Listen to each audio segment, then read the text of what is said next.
Bonjour, j'espère que vous allez bien et que vous, vous êtes déjà à la fin de votre stage, presque, ça se passe bien.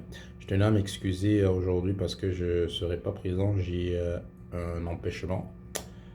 Donc, je voulais vous présenter l'outil, j'ai pu avoir un outil de travail d'un éducateur dans le milieu où je fais mon stage. Mais l'outil est rempli, il n'y a que le nom de l'usager qui a été masqué pour la confidentialité, dont j'ai pas eu un outil vierge. Donc j'ai eu un outil rempli, j'ai dû effacer le nom pour avoir la confidentialité. Bon, en fait, voici l'outil. L'outil, c'est l'approche préventive de l'éducateur. Dans cet outil, dans ce carré, vous voyez, j'ai masqué le nom de l'usager. Bon, ici, nous avons le nom de l'usager, nous avons sa date de naissance, nous avons sa carte d'assurance, le numéro de sa carte d'assurance maladie. Donc ça, c'est pour l'identifier, pour que chaque intervenant qui entre dans son dossier sache au moins voilà, à qui j'ai affaire, quel est l'âge et tout, parce que l'âge dans ce milieu, c'est très important.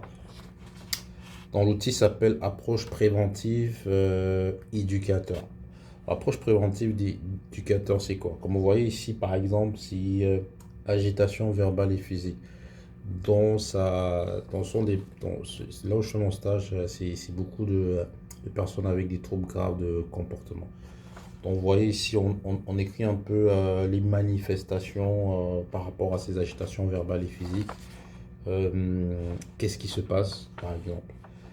Ensuite, par rapport à ça, il y a des recommandations. Qu'est-ce qu'il faut faire quand monsieur il s'agite, soit verbalement, soit physiquement? Qu'est-ce qu'il faut faire? Donc, c'est écrit intervention réservée. Donc, quelles sont les interventions, les moyens d'intervention qu'il faut faire? Donc, ça. Et puis, à la page 2, c'est deux pages, à la page 2, il y a ce qu'on appelle la problématique.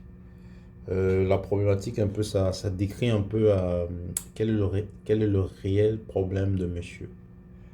Donc, pourquoi il a été admis dans ce centre et sur quoi on doit faire attention, donc, sur quoi on doit travailler avec lui sur les stratégies mises en place pour pouvoir réduire sa problématique. Parce que parfois, la problématique dans ce centre, quand les personnes sont admises ou admises là-bas, ça ne disparaît pas complètement.